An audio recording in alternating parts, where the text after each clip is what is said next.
Boom. What's up, freaks and friends and fabulous lunatics? How are you this grand and glorious afternoon? I trust and hope that it's not terrible,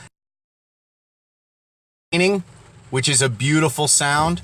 I am currently spending some time in the great state of Colorado, and as you know, they are experiencing some dry periods of time, and so many in Colorado are grateful for the rain, and I guess it's not a bad break.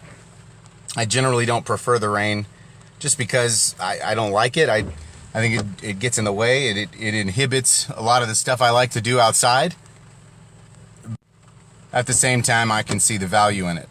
So today I want to discuss the virtue smoke signals that I often see happening on social media. A lot of times something bad will happen. Somebody will say something on social media, some person in some group, some organization, some representative, somewhere, someone in some capacity, whether on Twitter or on Facebook or Instagram, somebody will say something or do something, and let's just pick one subject here, okay? Racism. Somebody will say or do something that somebody views as racist, right? And the response from social media is so wolf-like, it's a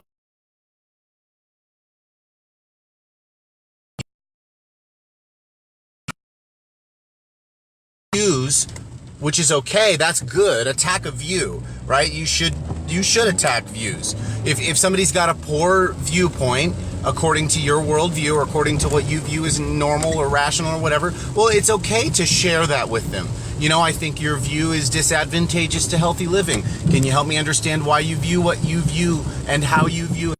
And then once we have had the opportunity to share our views, once we've had the opportunity to share our views back and forth, once we have heard each other's positions and opinions and had the chance to dialogue, once that's actually happened, then we can go from there and say, okay, how are we going to go forward? How are we going to engage life? How are we going to engage these issues and problems? The problem I'm seeing, though, okay, with this virtue signaling, this idea that we have to scream outrage, et cetera, the problem with this, okay, this is my opinion, and I would accept any kind of open rebuke on this opportunity in this thread or in future threads if this is being downloaded and listened later in another format.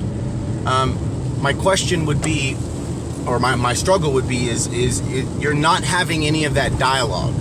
As soon as you lambast someone, as soon as you label someone, as soon as you put someone in a box, as soon as you begin the gang-busting idea of let's get a group of Riley villagers with torches, quote unquote, and let's get the villagers in on this. As soon as you begin to do that, it doesn't really honestly matter at that point what happens after that a lot of times. I mean, it matters, right? But the damage a lot of time is already done. And it's very unfortunate because it's childish, it's foolish, it's unhelpful, and then it inhibits or is a bulwark against healthy discussion, which, as I mentioned earlier, is one of the very key components of communication, right? If I have a conversation with someone about racism, let's say I am not a racist, which is an actual fact. This is not a hyperbole. This isn't a fake position. I actually am not a racist. I know, that's surprising.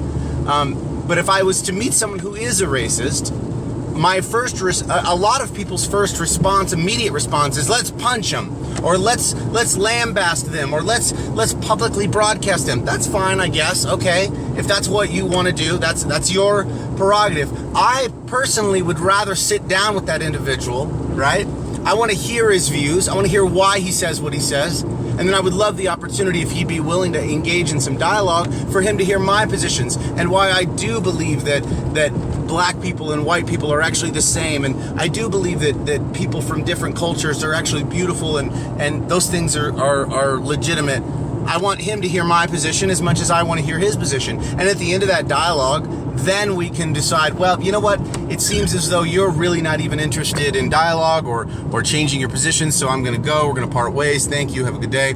I hope you never, ever hold to the views you hold to again, right? We can depart that way. But unfortunately, because of this mob mentality that begins to happen, You don't see that conversation being happening. You don't see the actual engagement. You don't see the actual facilitating of discussion and communication and those types of things. It's not happening. It's just not happening. And the reason is because of this signaling idea. It happened recently. Some people in the cannabis industry, a couple of people said some things that they definitely appeared to be racist. They definitely appeared to be slanted in a way that was not necessarily against people of color, which was confusing, and it was interesting to read it. I didn't agree with it, obviously, but it didn't make me feel ill. It was just someone's words, okay? It was just things typed on places. It's like, oh, okay, whatever, weird. But some people saw it, and they took it very, very personally.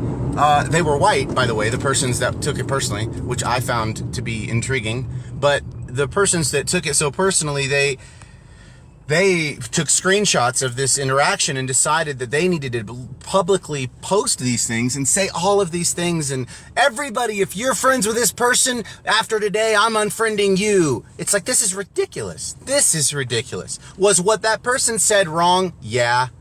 Yeah, it was wrong. Yeah. Socially, in this world we live in, that's not a right thing to say, especially if you want to keep friends around, unless you're only are wanting to be friends with individuals who are, who are racist.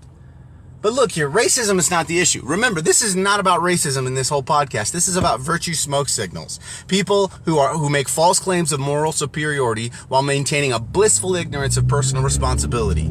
So we've talked a lot about the signaling. We now understand what the virtue signaling is. Let's move on to the personal responsibility part of my thesis here, okay? The personal responsibility aspect of this is that shut up. You're not perfect. Close your stupid mouth. Think about better things. Stop engaging other individuals antagonistically. That's mean and it's not helpful. Ooh. Let that sit there for a second. Man, that's hard, right? But it needs to be said. My God, it needs to be said 1,000,000 times over. These folks that are doing what they're doing need to quit it. They need to quit it for quite a few reasons. First and foremost, it's because they don't take personal responsibility to engage their own issues. And if they did, you would not see them doing what they're doing, because they would see the frivolity in it. They would see the uselessness in it. They would see that it is not helpful. They would see that it only disengages actual discussion. And they would perhaps message the person privately and say, man, these things you said were unreasonable. Do you really hold to these views? If the person still held to those views and was unwilling to change in any capacity, well, I'm just not going to talk to that person anymore. You don't need to publicly post about it, especially if it's unhelpful. It doesn't, nobody could make a reasonable case. Well, everybody needs to know that this person is a racist. Why? Why do you need to be that person that says that? Can you make a good case? Well, what if nobody knows if this person is a racist? What if nobody knows? Let's go to the worst case scenario, friend. What is it about your environment that is so terrible that you must control it so strictly? That is the most biggest, not most biggest. Hey, how do you like that for grammar? That is, in my opinion, the biggest indication of a large ego. Your need to control your environment. I do it so much, friends. I use methods and means to try to control my environment, especially when I feel really uncomfortable or when I'm awkward, when I don't really know what to do. I try to control my environment. I try to mitigate anything that my brain kind of views as a risk. Most of the things aren't risks. Most of the things aren't as bad as they seem, but they're definitely risks at that moment. And they're definitely things that feel like I want to mitigate them. I want to expedite those orders. I want to get them out of the way. So I'll make a funny joke, or I'll say something awkward, or I'll make fun of somebody, or I don't know, or I'll fart, or whatever. I'll do something to break the whatever so that it oh, okay, now I can, yeah. Oh, good. It doesn't really work, though. It's like I used to, when I came back out of the military, I got a concealed carry permit in the state of Nebraska, and I used to carry all the time everywhere. And I used to think that it would make me safer. I used to think, oh man, I'm safer now, right? But the fact is, it actually just sort of made me feel safer. It never really was safe. I never was actually safer. There was nothing about my environment that changed, whether I was or was not carrying a firearm or a pocket knife or a field medic pack or any of that stuff. None of those things changed, right? None of those environmental aspects changed at all. Just my ability to handle what may or may not come up. That's the only things that changed. And that's not necessarily bad, especially if you're in environments where those kinds of tools can be helpful. But what I found is that it made me unnecessarily hyper vigilant, and it gave me a crutch to lean on. And I found that not to be helpful at all. And so just like that firearm or pocket knife or whatever it is I would carry to make me feel safer and less in danger, those coping skills are the same thing. Those coping mechanisms are the same concept or idea in essence. They are the mental concealed carry, right? That's what we're looking at here when we're talking about trying to control our environment and mitigate apparent threats. So false claims of moral superiority while maintaining a blissful ignorance of personal responsibility. First and foremost, the key concepts of some of the therapy I've been focusing on primarily, first and foremost, is mindfulness. And one of the key elements of mindfulness is looking inward on oneself, focusing on what is going on inside your mind and body first, seeing what's happening in there, engaging it. Don't run from it. Those kinds of things. And if they seem foreign to you, it's okay. They were foreign to me like a year ago, man. Some of this stuff is still new to me. I'm still a babe behind the ears about some of this stuff, but I can tell you that it works. And if you're confused about it or you're interested in some of that mindfulness, go read A Cow in the Parking Lot. It's a great book. A Cow in the Parking Lot. A Cow in the Parking Lot. I said it like 3 times. So if you've been listening, it's because for some reason you're tagging along. And if you're tagging along, you'll remember that. It's A Cow in the Parking Lot. It's a really great book. The premise of the book, I'm not going to ruin it for you because it's kind of like a joke, a bit for a comedian. You don't do other people's bits because that's no bueno. So because I'm going to mess it up and it's not my material. But the premise of the book is that you are waiting in a parking lot for a parking spot. Somebody's about to pull out. As the first person pulls out, somebody zips in a red Corvette and takes your spot, hops out, has a Bluetooth, looks over you, gives you the finger, grins and snickers. You're pretty upset. Needless to say, you're pretty upset. And you drive away angry and you're upset all day. It ruins your whole day, right? Well, compare that to, as opposed to a Corvette pulls up with a jerk driving it. Imagine if it was a cow, just literally a cow. Just a cow, just a big bovine cow, maybe a black and white. She comes up, big old Jersey or whatever, and she lays down right in that spot. What would your response be? Would it be different? And the answer is yes, your response would be different. Then the question becomes, why would your response be different? The reason your response would be different is because of your relationship to the cow versus your relationship to the person in the car, i.e. intention. You can guess that that cow is not smart enough to have bad intentions, poor moral intentions towards you. You would not have a normal compunction to believe that that cow wants to harm you or make you late. But you understand that the man driving the red Corvette had the capacity, not only the capacity, but the will and desire to leave you where you were in order to get where he wanted to go, to get what he wanted. That's the facts. And that is, makes you want to get angry at him. Because you're like, who do you think you are? Why? Because you have an entitlement. You feel that if it is a human, you are entitled to basic human rights. And you feel that you deserve that spot. You've been waiting for it. You are entitled to that freaking spot. It's my spot. Whoa, you jerk. You took my spot, man. Oh, what a jerk. Versus, what? Oh my, is that a cow? Dude. Oh my God. Dude, babe, hold on. I gotta call you back. There's a cow in the parking lot. There's a cow. Oh my God, there's a cow here. I can't even believe this. There's a cow, right? Oh, I don't know. This is crazy. I gotta take a picture of this. Okay, so do you see the two responses? Do you see how they both are completely different? Why? Just intention. Intention, intention, intention. So if you can engage that man the same way you engage the cow and say, I wonder why he parked there. There's no way he could have known I was waiting for it, or maybe he did. I don't know. I guess I'll be late. All right, let's find another spot. You see? Because it's like, well, that was an interesting experience.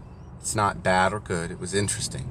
So you engage it, instead of engaging it in a way that necessarily makes it negative, you engage it in a way that's positive. Or not necessarily even positive. You engage it in a way that's observational. That's the goal. You want to engage it in a way that's going to see what's happening, see what it is. Don't be quick to categorize it, and then move forward. And then move forward. And then move forward. So mindfulness can help immensely when you're trying to engage these kinds of social media issues, because they have a very, very bad, nasty habit of bleeding over into real life. Because if you look at the people that make the false claims of, supposed false claims. I mean, you look at people who make claims of moral superiority. I would never do that. I mean, I did this, but I would never do that. At least I didn't do this. But they're blissfully ignorant of their own personal responsibility, of what they actually are supposed to be doing themselves, right? Like what they should be saying and doing themselves, what they should be how they should be responding, etc., etc. So I would say, if you guys are in a social media situation and you see someone say something or do something, or I should say this outside of social media, if you're in a real life, any situation, and you see someone doing something that contradicts your moral compass, that makes you feel offended, first do not look at the person who committed the supposed fault. First, don't look at them. First, look at you. Because Thich Nhat Hanh said that if you have no buttons to push, then they cannot push them.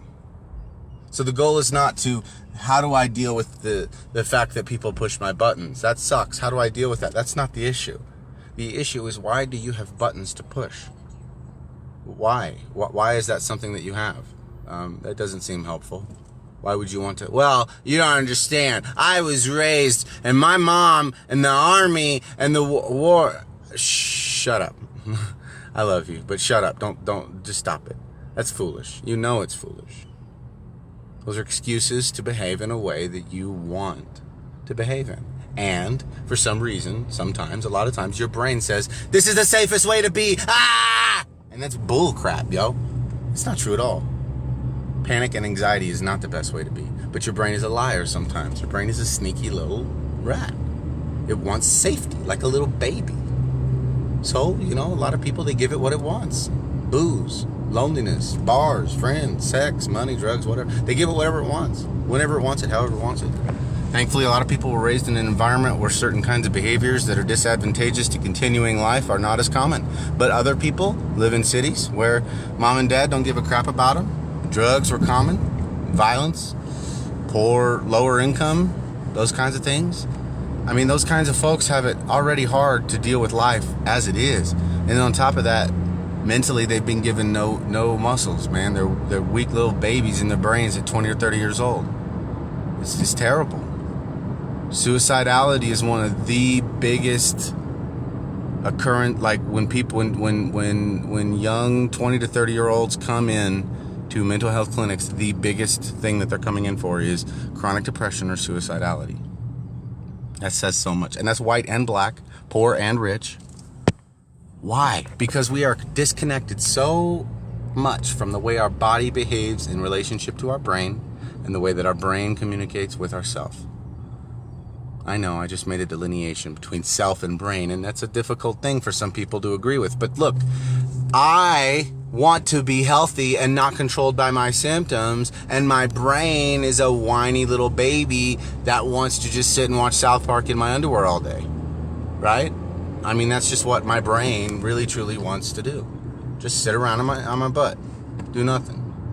But I know, I know that is not helpful. I know that is not advantageous. I know that I can do better than that. I know that I can also allow myself to do that periods of time, but primarily, That's not going to be the thing I'm going to be doing. Because I see the results. I don't want those results. My brain doesn't like it. It screams, it cries. So there are things that I can do to mitigate those screaming and crying, i.e. good natural medicine, supplements, things that grow in the dirt, that type of stuff, right? I can take those things and they can make me feel a lot less screamy, cry, whiny. But ultimately, at the end of the day, I recognize that it's just a bag of tricks. So check it out. All you lunatics that use cannabis and kava and ashwagandha and holy basil and jiu-jitsu, just know those things are not bad coping mechanisms. They're not bad. But just know this. They are coping mechanisms. And know this. It is a crutch. Know that. It is a crutch. And, therefore, listen closely, crutches are for sick people, right? Crutches are for people who are ill. So look, if you're ill, use a crutch for a bit. But know this, Jazz. Know this right here. You ready? I'm going to drop some science on you right here, and it's going to blow up your brain. Use those crutches as long as you need, but be a man or an adult or a human or a woman. Be responsible for when you're supposed to give up those crutches. And if you think you can't, you need to get accountable to someone who's going to tell you, yeah, man, those crutches are hurting you, yo. You need to get off them crutches, whatever they may be. And if you tell me for 1 second that what you're using as a means to mitigate what's going on in your body that is not a crutch, then you're lying to you and me, man. For real. Man or woman, humankind. Okay? You hear me? Don't lie to yourself, man. Don't lie to yourself. I understand that cannabis is a beautiful substance, but you know the capability of cannabis is really, really strong, and it can really, really affect you in ways that are not helpful for your symptoms, and you need to understand what they are and how they can affect you. You need to know your body inside and out. This is your responsibility. You are in the driver's seat. You are the captain of this ship here. And so when you go on the internet and you want to blast somebody else for being a racist, you want to blast somebody for being a child molester, you want to blast somebody for saying something terrible about somebody else or doing something terrible, that's okay. But I'm going to adopt a principle that many of you may dislike. Before you pick up a stone to throw at somebody else, be prepared for somebody to throw rocks at your glass house, man.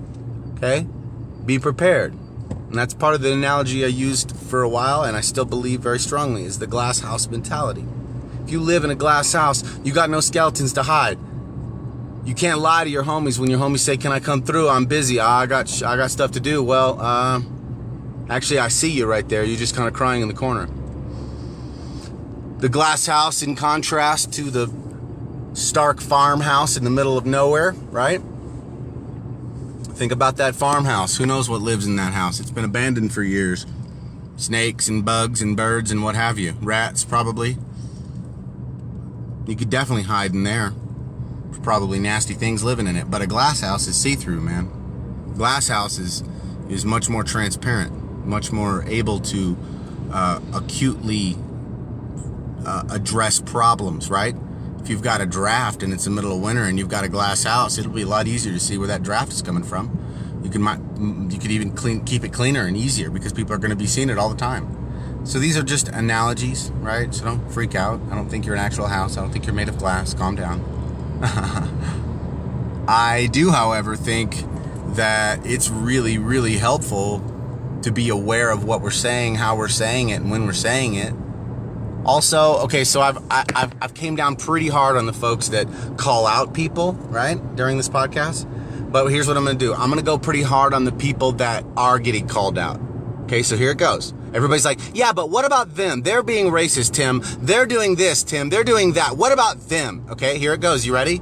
Are you ready? Here it goes. Hey, stop being a racist, you jerks. Stop being misogynistic, men. Stop being lunatic, you feminists. Stop being maniacs, people. Humans, stop behaving poorly. There. I've addressed everyone. All at the same time as much as I could. All of you, stop it. There. So I've said my piece to the people who are being poor in their decision and their words and their vernaculars. And now I'm going to go back to even deeper than the individuals who are calling out all of these other people with their virtue signaling. And I'm going to go even deeper into the mindfulness idea. The concept that if you don't engage your brain in a real way, it's just going to do whatever the hell it wants.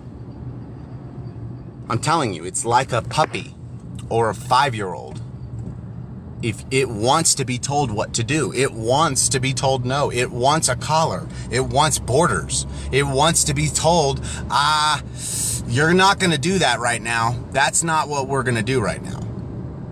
Have you ever seen a weak parent out in public? You guys know what I'm talking about?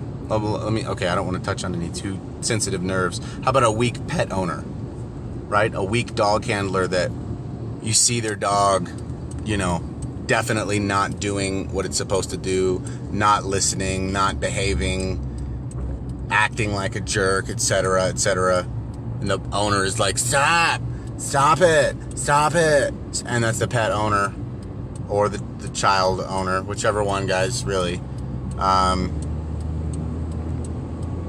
That individual has no control over that situation in any capacity. And it's really shameful to watch sometimes. It's confusing. It's like, well, why don't you just tell that dog what for? Or why don't you just train that child to do what they're told when they're told to do it with a good attitude? Because that's what obedience is. Why don't you communicate love and interest and compassion to that child? Help that child understand the structure of communication and obedience. Why not that? That's what you want to say to a parent when you see them behave with their child acting a fool. Or a pet owner, right? You see a pet owner and you're like, well, listen, that dog is barking because it doesn't think you have the situation under control. It feels unsafe right now. That's why the dog is barking. Or the dog is wanting to bite people because it feels unsafe. You need to make sure you appropriately dominate and communicate to that dog what the would you just love that dog, right, please? That's what I want to say. So people with children that misbehave. It's like your child is acting out because it clearly sees a problem in you, a weakness in you.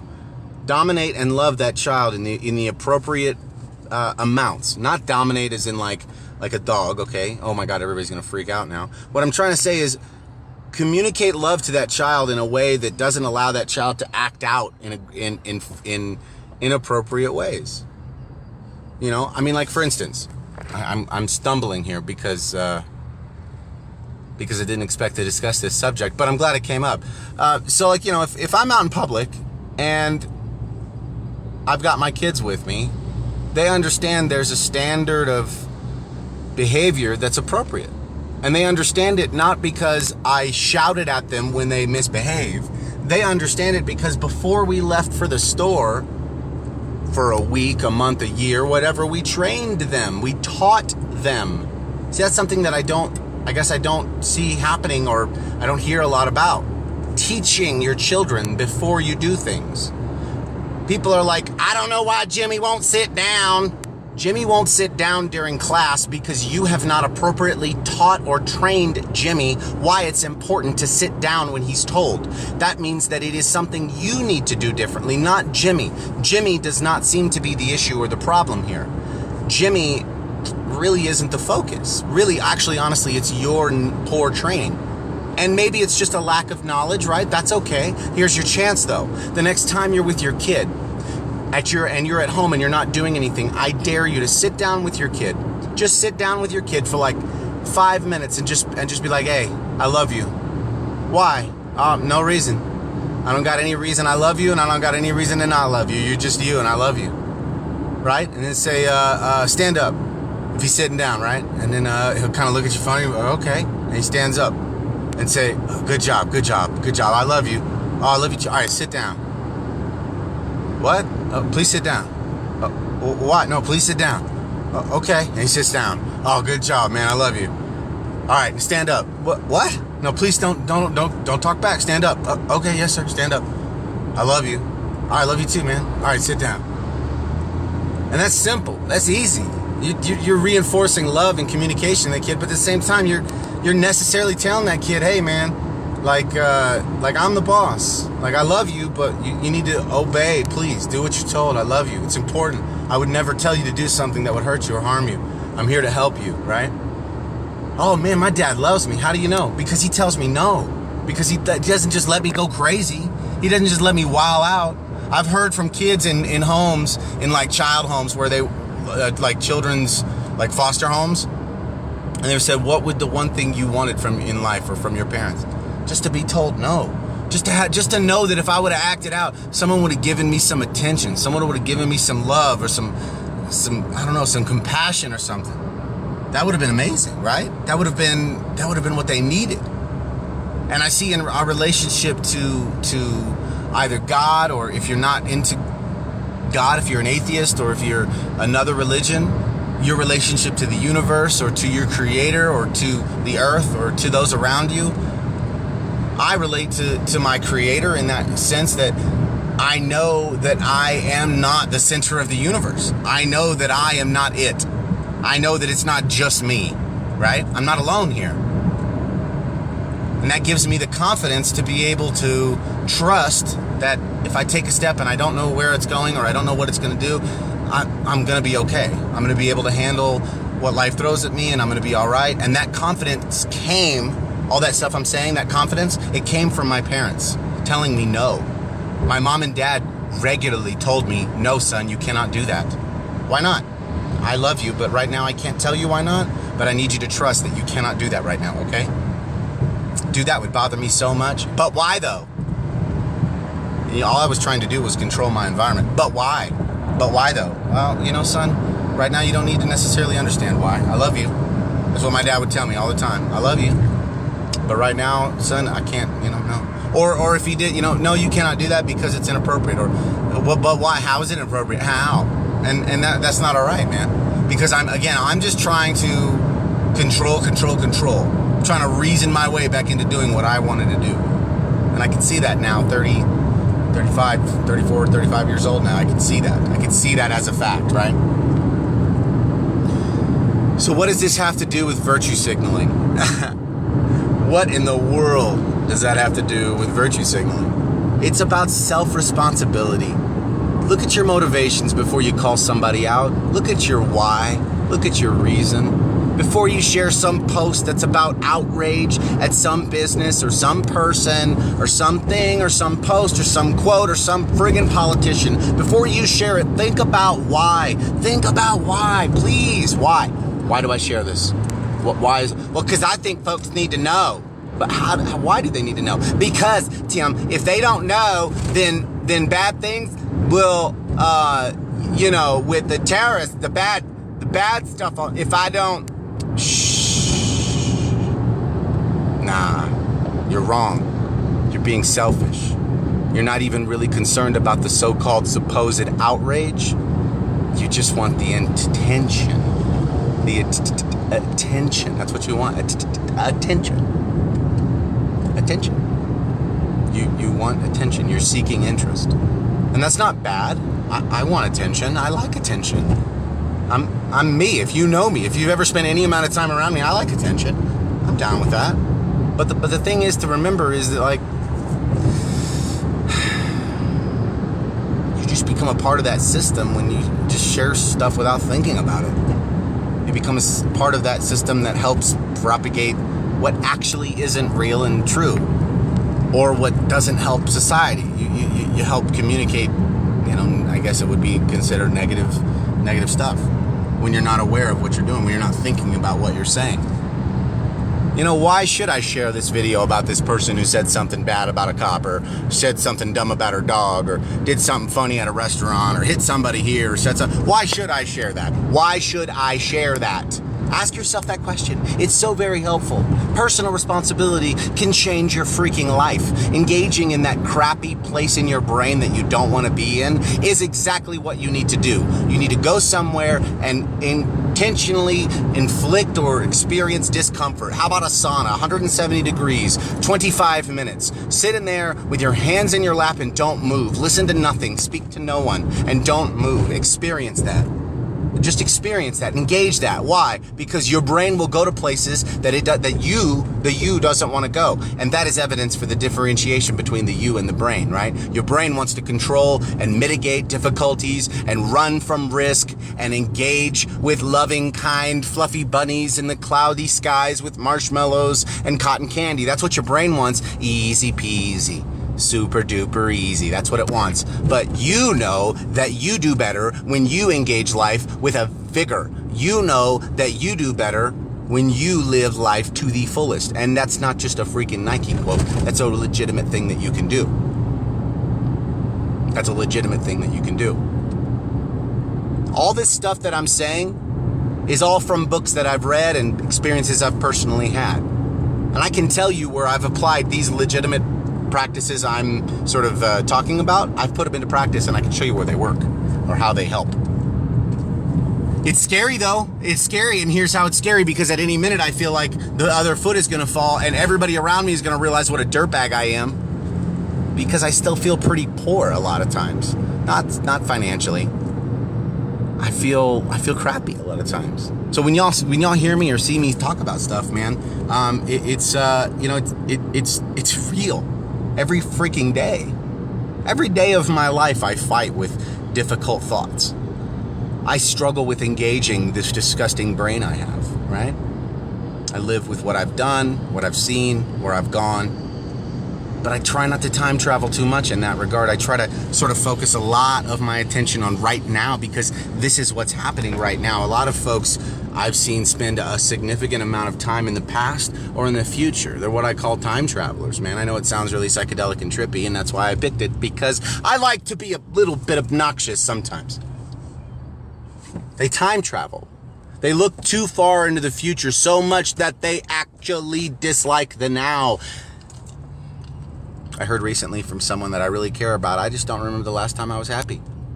My God, that should be outrage, guys. That should be the thing that everybody's like, oh my God, so-and-so's not happy. We got to do something about it. We can do something about that. We can change that. We can make a difference in their life. A real difference. Some people's lives would be changed by $20. Do you understand that? There's somebody right now that you know that if you send them $20,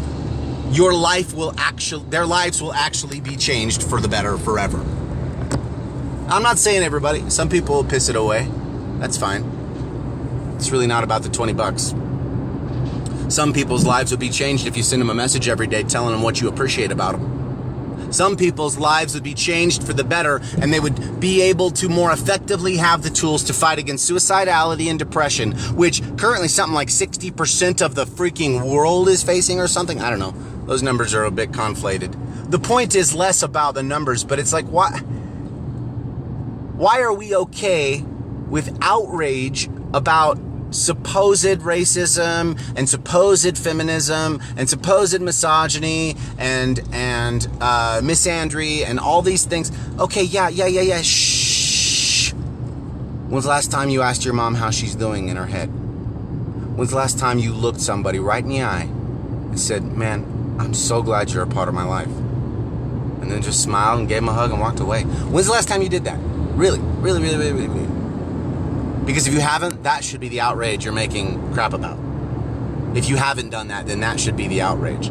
I'm a graphic designer by sort of like as a joke. I sort of do it as a funny thing I do. Like I just mess around, like I'm not a pro. My buddy is, and I could send you his information, but I'm not.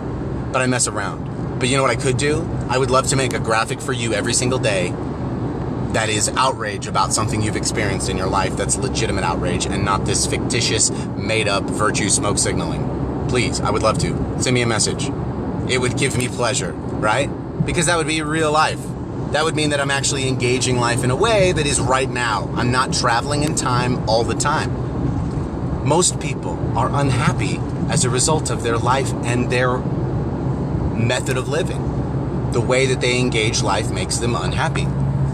I have a good friend who just hopped on, my buddy Tony Brown. He's a good friend, and he knows a lot about the brain, a lot about the way the brain interacts with the body. He sees people every single day who are struggling and fighting with suicidality. He's one of the good friends that does some work with people's brains. And I'll tell you something that I love about Tony is he's a no BS kind of guy. He's the kind of guy that I would go see if I was going to go see a therapist. Because he sees things in that same way. That, look, I appreciate that we can talk about what happened. That's important. We need to understand where we came from. And I really do appreciate that we're going to spend some time talking about where we're headed. That's a thing we should think about also. That's a good thing. And that's not bad. But if you don't engage the now with more effort than you've engaged either one of those other two subjects or lanes or venues, then you're sleeping, friend. And you need to wake up. If you don't wake up, you will crash, and it will hurt, and you will pay the results. You will pay the fine. And that will be difficult for you. I'm not saying you won't survive it, I'm just saying that will be difficult. So I say in this lower sentence of my thesis on that graphic, I said it's false claims of moral superiority. Look, if you actually are morally superior, I would hear that argument. Timothy.m.locklear@gmail.com. TimothyLocklear.com is my website. The reason I have those things is not because I like my name to be heard or read. It's primarily because I've noticed that people on the internet have a difficult time locating each other. It's a dumb thing, and I like to make things a little bit more streamlined. So that's the reason for the website. If somebody was ever wondering why I always attach that to a lot of the posts that I make, it's because I want people to go back to this content, this kind of content that's maybe going to change their lives. I know that sounds really pretentious, and I only say that because I've recently heard from 4 people this week personally, and this isn't to gloat, okay? But they've said, man, some of the content that the things that you're doing and the places you're working and some of the stuff you're doing, man, it has really helped me come out of some really dark places. Man, I really appreciate it. I just want you to know, if you haven't heard from anybody this week, man, I really appreciate it, dude. It makes a difference.